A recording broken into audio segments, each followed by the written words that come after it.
Michelob Ultra and Mich Ultra wholesaler Better Brands Incorporated are excited to announce a new partnership with Sober Skipper, part of the Sea-Tow Foundation. While we know consumers enjoy relaxing days on the water with ultras in hand, it's important to remember to drink and boat responsibly. Choose to be or to designate a sober skipper before leaving the dock. Do it for your family and friends, your passengers, and everyone else on board. Michelob Ultra salutes all sober skippers who take the pledge.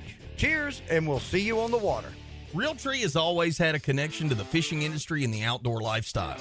In 2016, Realtree expanded on the traditional business of creating the world's most effective camouflage patterns to create a fishing brand and family of patterns designed to connect the woods to the water and strengthen the bond between the two worlds. We couldn't be more excited to be working with the industry's top brands, retailers, and anglers to continue our growth, and we hope that you will join us. Enjoy Realtree fishing patterns inshore, offshore, on the lake, or at the dock. Learn more about the extensive line Realtree fishing patterns, apparel, gear, and more at Realtree.com.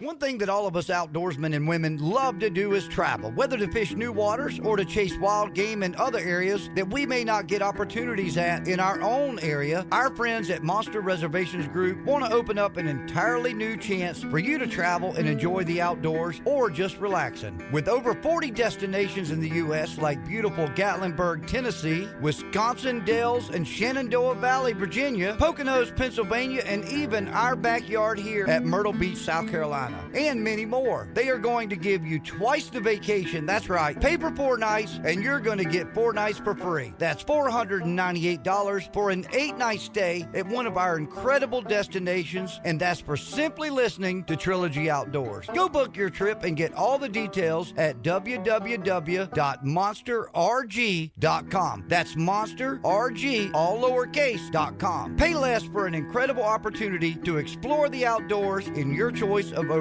40 destinations. Book your trip now. Trilogy Outdoors. All right, folks, welcome to Trilogy Outdoors, and I hope you've been enjoying the podcast over the last couple of weeks, and we have just an incredible lineup of guests coming to you.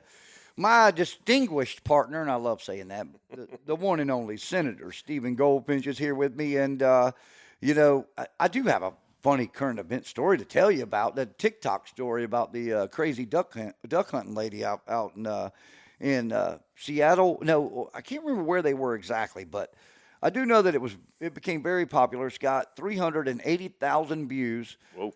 So real quick, we all know the Karens. We know the Karens. Mm-hmm. The guy that doesn't want you on his dock, the woman who doesn't want you fishing around her dock. Oh, yeah. So this guide is set up with 4 hunters out on this sound inside of this rocky bay.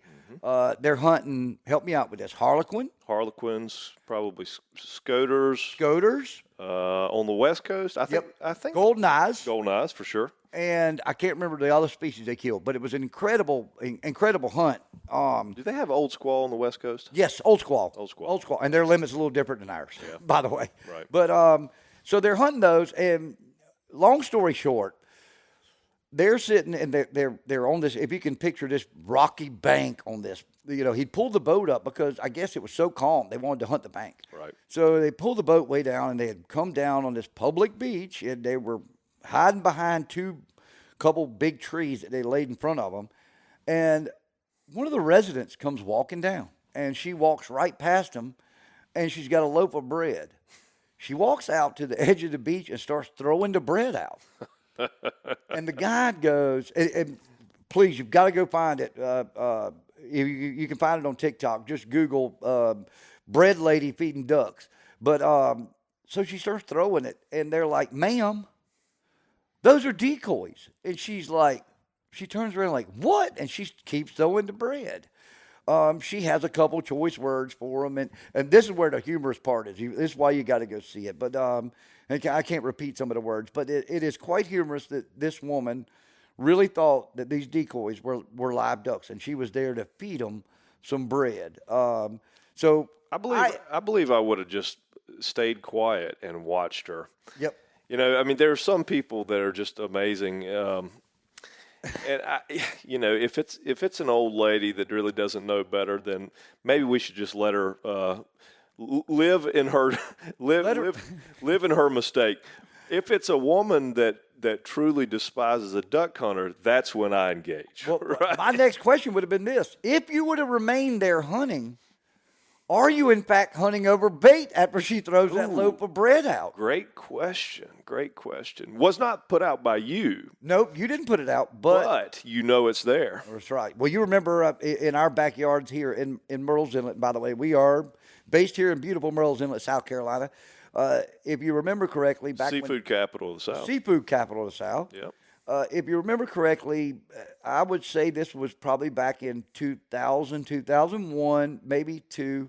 The local residents were up in arms about this goes previous to 2017. Oh yeah. Were up in arms about the duck hunters. Mm-hmm. So several residents decided that they would put corn out.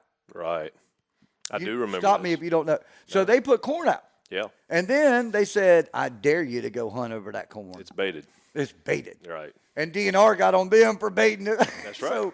So it backfired. But, you know, I used the reference Karen, and I know, listen, all you Karens out there who are sweet and might be big hunters, I'm sorry. Or fishermen.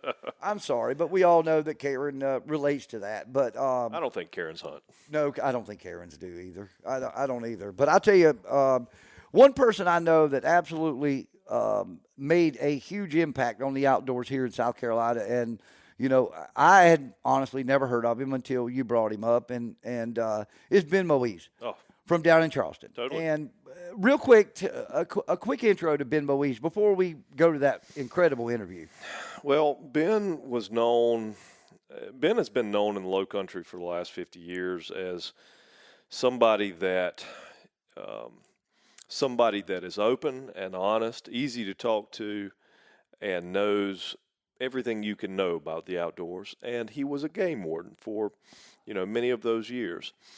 Ben began to get a little older, decided to retire, and he was such a good writer and such a good orator that he decided to write a book about some of his stories while he was a game warden. And I'll tell you, if that doesn't sound entertaining to you, you don't know what you're missing, because this book is as entertaining as it gets. It's not only a book that you can read and say, yeah, I can imagine myself being in that situation. It's also funny. I mean, he is a really funny guy.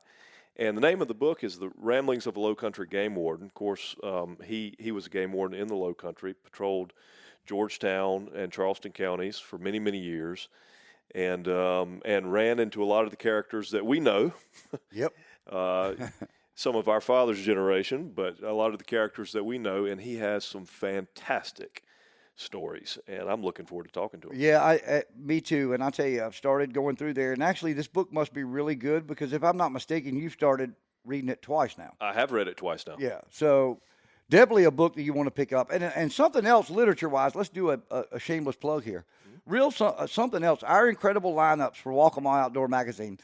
If you're in our area at all, stop by any of our distributors or go to our website at walkonmyoutdoors.com. Check out where you can find them. But go pick up our magazine. We got great people that like Senator Stephen Goldfinch and myself here who write for it. So yeah, we're gonna some other good writers. We're going to have some very entertaining writing in Walk on My Outdoors, and Inglis, I'm so proud of that publication and where it has come from and where it is going. Yep.